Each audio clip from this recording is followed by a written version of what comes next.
the Bushiroad Championship Series, or Cardfight Vanguard V Premium, the Netherlands champion. A big welcome to you all to our channel. We are Team Crushing the Meta, and today you're here with D-Boy.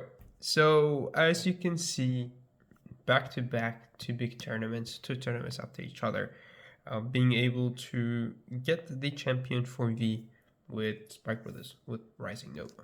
In today's video, we will talk about the tournament, what happened in the Netherlands, how did the tournament go, and we'll make a few other videos to talk about the deck profile, how the deck look like.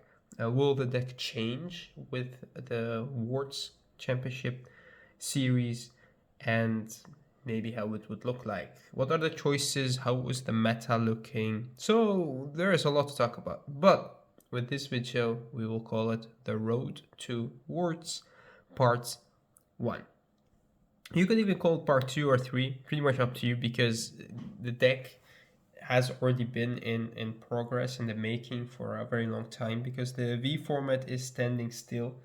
And we have had a few cards that could change the format or the way that deck is built, especially promos, because that's all we get.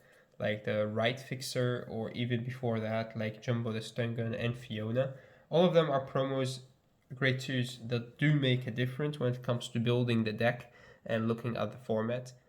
But today's video, we'll talk about the matchups. Talk about how the deck did during the tournaments, what matchups were a little bit difficult, and how the tournament went in general. Alright, first of all, if you are not familiar with the deck code will be in the description section below. If you guys are not a member of our Crushing the Meta Facebook group, you could do that if you use Facebook. And in there you can see that we most of the time post results, post cards, but do a lot of stuff on Facebook. We use that most of the time, and yeah, most of that content do get covered on YouTube, but less. Alright, so for the tournament in the Netherlands, it was the V Premium tournament, so it was not a huge crowd, let's say. I think we had between 20 and 30 players, which is okay for a V Premium tournaments. The good thing about the tournament is most of the time when you have that few of players, then you pretty much have all diehard players.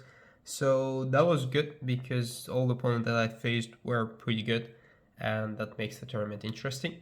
The good thing about V in general, if you ask me, is that there is no deck that is top of the meta.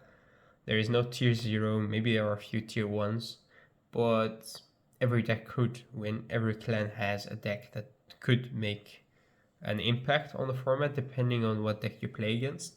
So yeah, that makes it for me lots of fun to play. There is also no overtrigger, which means that there is that luck part is just gone, which is something that I really discussed about Premium, is that the overtrigger has just no place in Premium, in my opinion. Alright, let's go back to the tournament. So we had 5 rounds of Swiss, which is good. I didn't have a buy card because I didn't play any buy tournament this year. The only buy card I have is from last year. So yeah, had to play all of the rounds, which is okay, because a buy in a Swiss of 5 will give you just the first win, and then you had to play the second game, which is fine. But for me, I had to play all of them. So my first game was against Tachi, a player from Belgium, Brandon, which was pretty cool. We had to play, he was a little bit unlucky with getting his grade 3, had to G-assist. But yeah, Rising is just too fast, he will not give you a break. So for that reason, I had the win. The second game was against Genesis Fenrir, also a player from Belgium. The name is Sammy, who played Genesis Fenrir, as I said, kept healing, kept dying. So I lost that game. There was a big game changing right there, where he healed twice, and for that reason I had to do him 2 damage, because when you push with this deck to 4, that's good enough, because you want them to stay at 4. If you push them to 5, that's when they could take a miracle heal or a heal during their turn, because you hit with force 2 most of the time, so you want them to be at 4 or at 5 so they can't take any damage anymore. So when you heal back to 3, you could take 1 damage, and if you get a trigger or 2, 1 trigger is good, but if you get 2 triggers, and it makes it very, very, very difficult for this deck to hit above that.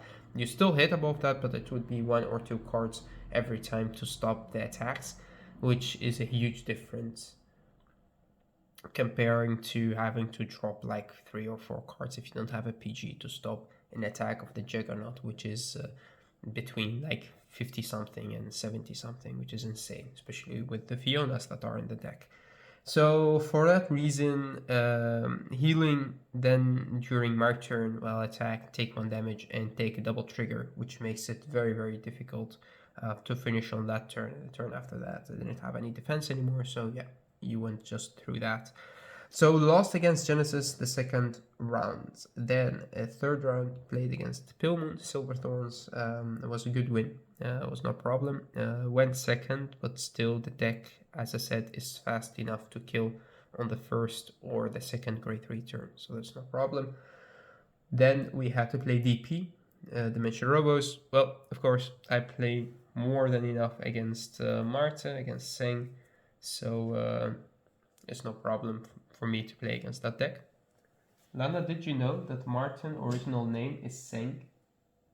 S-E-N-G? Yeah. That's his original name. Martin is just his roep name. So on his document, his name is Seng. Cool. Yeah, that's also the name he uses in tournaments. But most people know him as Martin, or the DP player, because he plays Dimension Police all the time. So that game was no problem, and then we had to play against Genesis. Yeah, we had to play against Valkyrian, which is also quite interesting. It's a deck that is pretty good, pretty strong. If you don't have your PGs, if they go first, they could still hit you with a Valkyrian twice. And I had a PG and a heal trigger on hand. He drive chuck, I think 2 or 3 crits, which I had to drop a heal trigger on the Valkyrian to -2 crits and still take 1 damage. And then had to PG the rear guard as well, because the thing was huge and had he could do me 3 damage, so I could not take that. But when you hit back, you hit hard. You could retire the field with this deck. You have field control, you have draw power. The deck just hits hard. I think I hit him with a max on the first turn I went to grade 3, and he was unlucky not to be able to get lots of defensive triggers, which will make it very hard to stop a max turn. After that, we went into the top 8. We played the first game against Granblue Ghosties. Well, they played a lot against Faryan from our team. I know the deck inside and out, so it's no problem. There is also lots of different game plans. Well, you play with Rising against Ghosties. How do you want the match to go? You could Fiona them.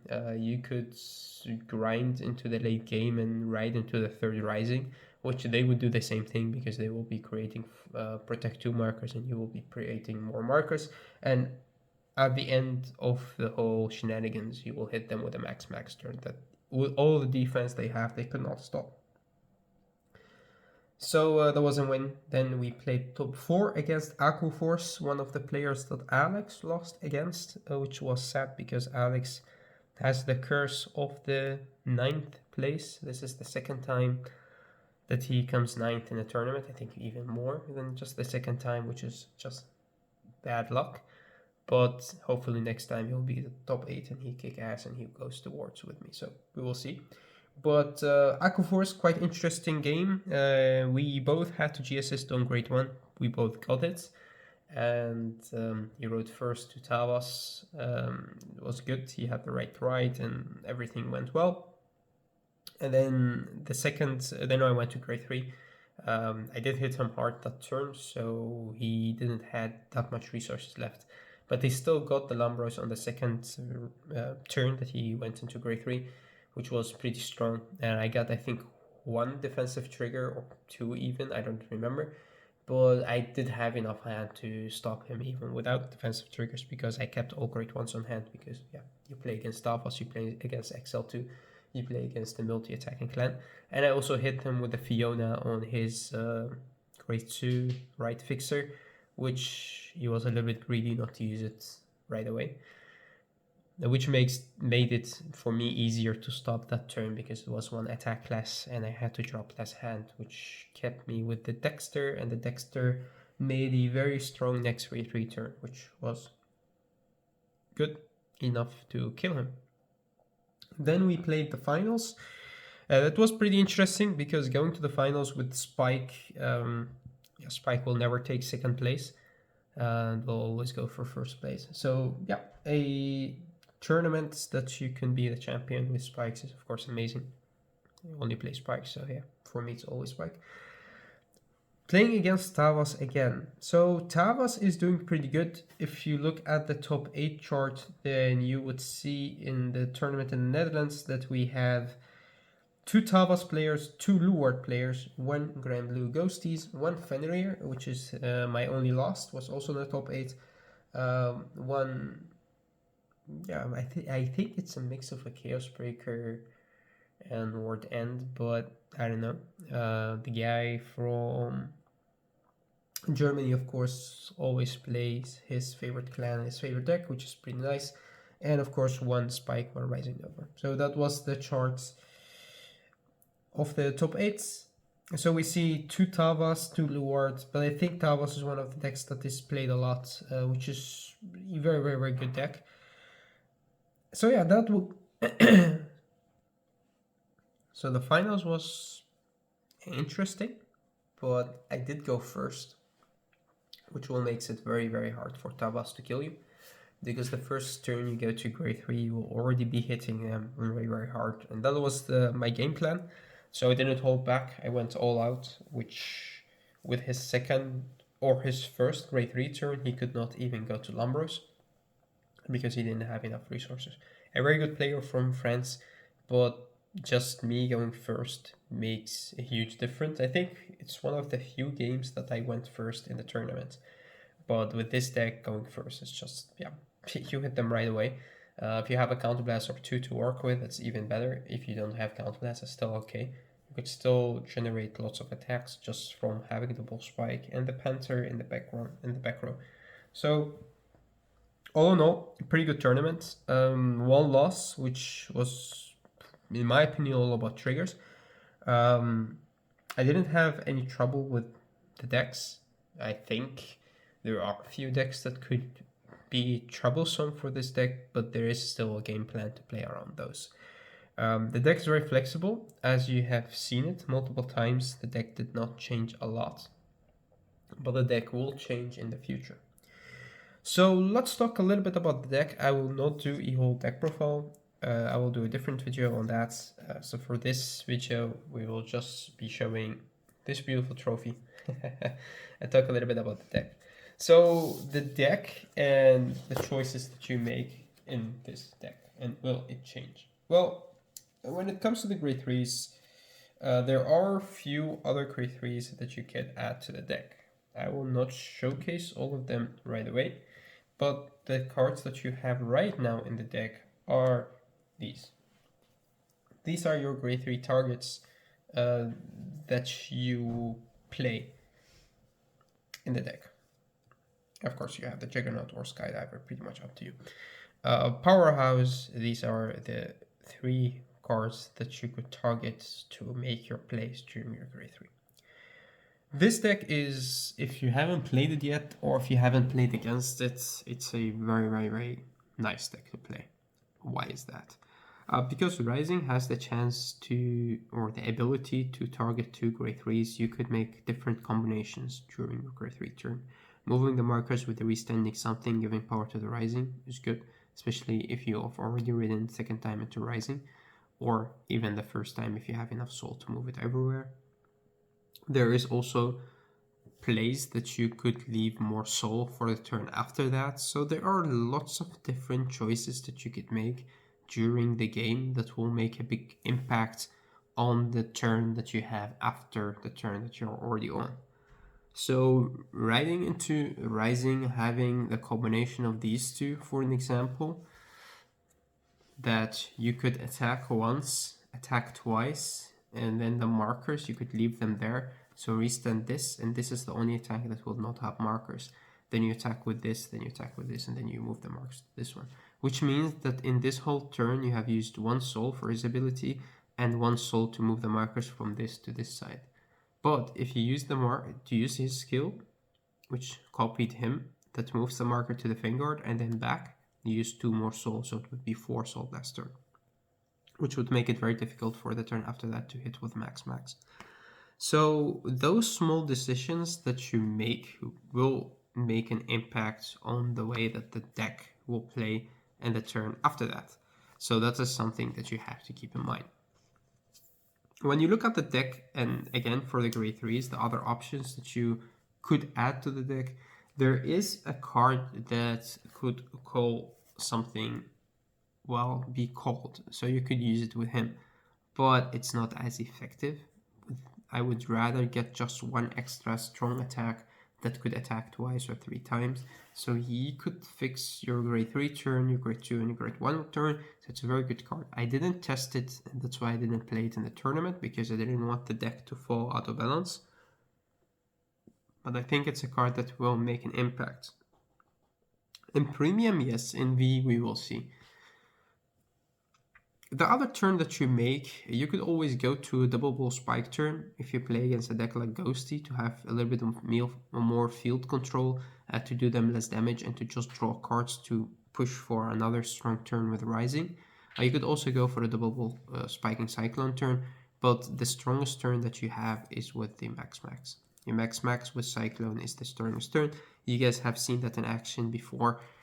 If you haven't, I could show it to you. Pretty much what you do is you target these two, and most of the time you do that while riding the second time into Rising. So you already have more markers. So you have 1 marker chilling on the Rising himself, and you have 2 markers chilling on the Vanguard and this as well. You use the Rising skill to target these 2, Soul Blast 1, and then you could move this back to have a Juggernaut right here. And most of the time you also have one of your great ones, being of course the Dudley William right here. And behind the Vanguard there are 2 great 2s that you could have. You could have Rona being a good booster but with the restand, or being Panther. You choose the one depending on how much damage your opponent had, because this is still 20. So what you do right here, you also, if you have enough soul and you have some Fionas, you could put the Fionas here to power up the Juggernaut even more, which is insane, because the Juggernaut by himself is of course already 23 if he's called this turn. So if you power him up with Fiona once, then this is 10, 20, 30, 40, 53 attack, just like that. And of course you give him all the triggers. So during your turn, when you go into the bell phase, you could attack with this if you have him. If not, she will be the booster. She could become more effective during this turn. You have 4 markers, which means your Rising will get the extra 20k as well. So let's give him that. Here you go. And this also has the 10k, of course, if you have called him with his ability, or Superior called him. So this is how your field would look like. It doesn't matter what you have right here. If it's a booster, it's fine. If it's not, then it's not. So this would be the ideal field, let's say. Or you have a double William, which also be good if you have this right here. Right, what will happen right here is you attack first with this. Then you attack with your Juggernaut unboosted. Then you attack with your Rising. You activate the skill of max to restand him. At the end of the battle, if you get triggers, you give, of course, all the power right here, and then you Soul Blast 3, and then you restand this column. If it's Rona, then it's good because she gets boost again. If it's him, he could attack. If you have a double William, then you don't attack with this, and you will wait a little bit until the last attack, which I could show you as well. So let's say you have the William. So now you attack with the Juggernaut for the second time, which is huge, because he also, if you had triggers, you give everything to him. You still not boost him. Then you attack with this. If you get now triggers, you could give it to anything, doesn't matter, because this is already very strong and it's only one last attack, so it doesn't matter. Use the skill again to, this is skill of Spiking Cyclone to restand this. And yeah, you get one drive check. So again, let's say you get triggers, you give it to this. And then now you attack with him.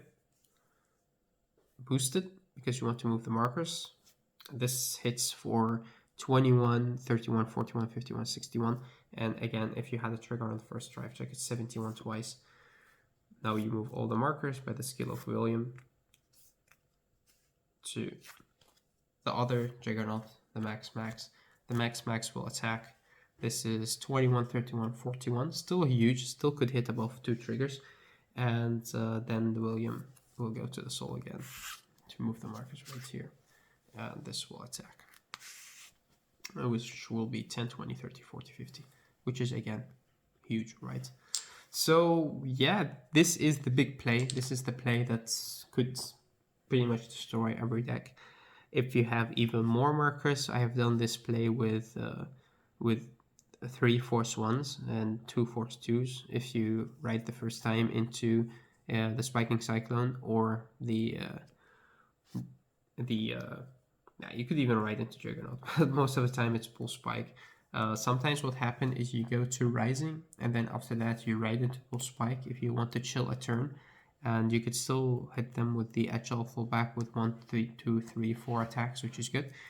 And the turn after that you go back to Rising, and then you have enough markers created to hit them hard. So it pretty much depends on which deck you play against and what your hand look like. Some people ask, yo D-Boy, is the one Juggernaut maximum just too little? Does it go off? Well, actually it does go off in most of the games. You could get him your damage check, then you lose him. And there is only one random soul charger in this deck, which is Jumbo the Stingun, which could also make it a little bit difficult if you lose him. If you lose him, it's still good. Your Bull Spiking Cyclone turn still hits hard with 1, 2, 3, 4, 5 attacks, which is pretty strong. So that's good. And if you play the right fixer, you could still even make one more attack with just one counterblast, which is pretty insane. So I don't really see the problem. You only need more soul, that's it. Just more soul to move the markers around. Alright, for the grade 2 lineup, how the deck played, you had the 4 copies of Agile fullback and a 4 copy of Rona. Rona is your right target, which is, yeah, she just gives you the +1, the right grade 3. Most of the time it's just the Juggernauts, but you could also get whatever you need if you don't have the right grade 3s on hand. Of course you play Fiona, because she's just too good in V and in Premium and in every format. And play one Jumbo the Stingun. Jumbo the Stingun didn't actually make that much plays in the tournament, I think not even once.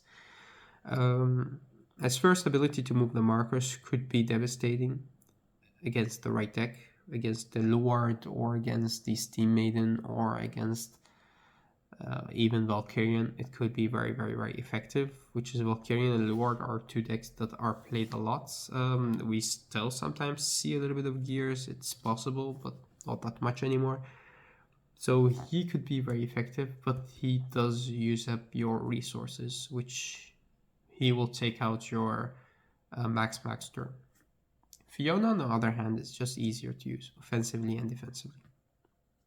But the second ability of Jumbo the Stingun is where it's all about. He is pretty much a soul charge too, if you use him with Dexter. So let's say for an example that you have a grade 2 that you call on the field.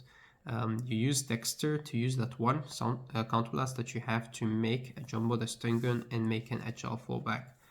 And this is what happens during your turn that you're chilling on Rising. of course, and you have your Bull Spike and Spiking Cyclone. So let's say you have only one Counterblast, right? And you call whatever grade 2 you have. Let's say you call this from hand or whatever. Then you use the skill of the Ambush Dexter. You would rather have it like this. You use the skill of Ambush Dexter to put whatever you have on the field into your soul to make Jumbo the Stun Gun and make an HL fullback. The HL fullback will get the extra 10k, so that's good. But most of the time you do it if you don't have the HL fullback and you don't have this. So now you soul charge one more because of his ability, which is good. And of course you have Jumbo the Stun Gun. So the markers will be, let's say, on your on this side or behind the Vanguard. Normally I actually do like them behind the Vanguard because the HL fullback will be the one that will be attacking twice. So let's say that you have put the markers behind the Vanguard because you were confident that you will make this play, or they could always be here, right? So you'll attack with this first, attack with Rising. Again, you could move the soul, this to him, but you don't have to. If you just have few soul, then you will not do that. Then you attack, you give this will restand because you already have the power. This is the one that you want to attack twice. And then you attack with this again. And then you use just the one soul that you created with Dexter to move the markers right here. And he, of course, will give you one more soul to give the markers to this side. So that's good. And he gives you a counter charge, which will be effective to restand something. If you have the only one CB, then you will play it a little bit different. So let's say you have 2 or 3 soul and you have just the one CB that you used with him to call these two, then you want the markers to be on this side. So this is what happens. So you attack with this first, then you Soul Blast 1 to move the markers right here. Now you get the counter charge and the soul charge to use the ability of Spiking Cyclone. You attack with this again, and then you will move the markers to this. You attack with this, then you attack with him, then you use the one CB to resend this. Again, Jumbo the Stun Gun is good in some situations, but not all of them. He will do nothing in your max turn. He will do few if you don't have him on hand or you cannot make him with Ambush Dexter, of course. In the early game, he does nothing, but against some decks, he could be very effective if you keep him on hand. So will Jumbo the Stun Gun stay in the deck with the likes of your right line fixer or your right fixer? I don't know. This needs lots and lots of testing. This card is very effective in the early game, of course, and in the late game as well. He could make you a max or just a Juggernaut maximum for that one extra attack. But in the early game, this could also be effective because he could still call you something that you need. Let's say, for an example, you could not get Rona. For that reason, you had to ride into something like an Agile fullback. Sometimes it happens, especially if you have 2 on hand. And let's say that you have ridden on something like William, right? So you have your William moving back to this side. You call another Agile fullback from your hand because again you had 2, and you call this right here. So this is how your field will look like. You attack once, you attack twice, you attack third time, and use his skill to counter +1 to call whatever grade 3 you need for your next turn, or just an extra attacker being the Juggernaut maximum and hitting them again. This is his ability in the early game. Or of course you could just drop him to get an HL fullback or a Rona to your hand. It depends on what play you want to make. If you go to the late game or even in the max turn and you have enough CB to use, then this could be a card that could give you your Juggernaut maximum. But most of the time you use it not in your max turn. So let's say that you have your field normally looking like this, and you have this, and of course the Spiking Cyclone. So these are the cards that you have, right? The problem is that you don't have space for your maximum. That's the whole issue when it comes to this during this turn. But let's say that you could waste this because it's no problem and he does not need to go to open record circle which he could give you just an extra attack. The markers, let's say for an example that they chill right here first. So these are the markers. You attack with this first, so just 23. If you have one marker, then you Soul Blast 1 to move the markers, for an example, to this side, right? So you attack with this, you counter plus 1, you just call the maximum, and then this could go, of course, into the soul, and he could move the markers to maximum. Maximum will attack, or you could even do the markers first right here, because this is weaker. You attack with this because he gets the 10k. He gets the 10k. You attack with this, then you Soul Blast again to move the markers to the maximum attack, and you attack with this. Use the skill of Cyclone to restand this. So you have one more attack for a counter blast, but also an attack that you will restand twice. So this will be more effective. Also, you could add more cards to the deck. You could add cards like Skydiver, for an example, which will be also effective in this build to get the right cards back to your deck, like the Bull Spike that you just dropped, or Max if you have had him in your soul or in your damage. That will be effective as well with the Skydiver, especially with him during the battle phase, putting it back. When it comes to the Great Ones, the deck is very basic. The Great Ones didn't change for a very long time. The only card that you could change around is William, if you want to. I like it. So you have your Ambush Dexter, you have your Acrobat Worthy, and you have your 2 Williams. Of course, you play this at 4. This is the card that puts the most work. And that's it, the 10 Great Ones. That's everything you play. Would I like to play more? I would love to. Do I have the space? No, I don't. So yeah, will the Great One change lineup? I don't know. I don't think so, but it's possible. What cards will you put in for your Great Ones? Well, you could always put something like Sniper Devil. You could play him at 1 if you play the Right Line Fixer. Then it's possible to put this card in because it's a good ride. If you get it, you get it. If you don't, you don't. It's still a counterblast to move the markers, which is good sometimes in some turns. But I think all in all, the Great One lineup will stay. The triggers will change and could change, but we will see what will happen with the format and how I feel like playing in Words. But adding crits is always a possibility. Other grade 3s that you could add to the deck, as I said before, Skydiver is a good addition to the deck, as you could take out your max. That would make the game play different. What do I mean? Well, easy. While playing Skydiver, it would mean that you never call him in the early game, as you call Max right now. Max, you call it in the early game, he goes to soul, give you 1 more soul, and give you a strong first grade 3 turn with a maximum that could restand twice. But you will lose him in the late game because you could not use a max with no maximum left on deck. So that's when the Skydiver is more effective. The Skydiver will come in the late game during the turn that you want to do something, or during the first rising turn, which will make the Skydiver a better card than the maximum. So it depends on when you want to call it, it will be more or less effective. The maximum is just less situational, while the Skydiver could put you the cards back. So if you play against decks that are more field control, for an example, Thavas could retire some of the grade 3s that you want to have, then with Skydiver you could get them back. There is of course Breach, and there is of course Linebacker. Linebacker makes 1 more attack. Could be effective, could be strong, depending on how you want to build the deck. But we don't really have that much space in the grade 2 lineup. But there is a possibility to take Panther out of the deck. You will have less soul, but you could get the soul back by other cards. Same goes for Breach. If you have space, if you play against the Melody format or lots of Melody players, then this could be very effective. But all in all, the deck will change a little bit, but it just needs lots and lots of testing.